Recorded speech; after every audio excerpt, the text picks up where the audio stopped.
गिरफ्तार किया गया। आरोपी से पुलिस पूछताछ कर रही है। ये बड़ी खबर पुंछ से, जहां पर सुरक्षा बलों ने सूरनकोट इलाके से एक शख्स को गिरफ्तार किया है। इस शख्स के पास से 2 ग्रेनेड भी बरामद किए गए हैं। आरोपी से पुलिस लगातार पूछताछ कर रही है कि ग्रेनेड किस वजह से रखा था और क्या मकसद इनका रहा होगा। तो बड़ी अपडेट आपको बता रहे हैं, जहां पर एक एंटी टेरर ऑपरेशन लॉन्च किया गया और आपको बताएं कि सूरनकोट इलाके से एक शख्स को गिरफ्तार किया गया, जिसके पास से 2 ग्रेनेड बरामद किए गए हैं। ये ग्रेनेड इसके पास कहां से आया, इसका मकसद क्या रहा होगा, ये तमाम ऐसे सवाल हैं जो पुलिस पूछताछ कर रही है। नाजिम हमारे साथ फोन लाइन पर जुड़ गए हैं। नाजिम, पूरी अपडेट क्या है?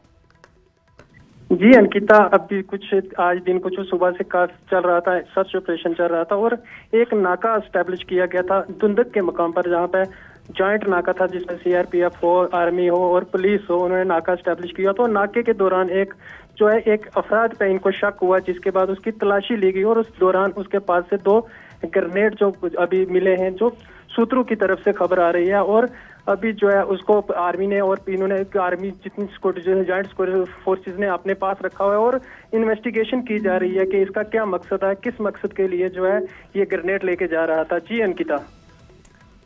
नाजिम, पुलिस की ओर से कोई जानकारी दी गई है? पुलिस की कार्रवाई कहां तक पहुंची, पूछताछ में कहां तक इंफॉर्मेशन निकाल पाई है? जी, पुलिस से जो मेरी बात हुई, पुलिस ने कहा है कि अभी इन्वेस्टिगेशन जारी है। अभी हम कुछ नहीं कह सकते कि इसका मकसद क्या था, किस मकसद के लिए ये ग्रेनेड लेके जा रहा था और ये कहां से लेके आ रहा था। अभी जब तक इन्वेस्टिगेशन होती तब तक हम कुछ नहीं कहते और हमारी इन्वेस्टिगेशन जारी है और जब इन्वेस्टिगेशन होगी तो उसके बाद मीडिया के साथ तमाम डिटेल्स हैं वो शेयर की जाएंगी। जी अंकिता। ठीक है, बहुत बहुत शुक्रिया आपका। आप नजर बनाए रखें, आगे भी इस पर आपसे अपडेट लेते रहेंगे।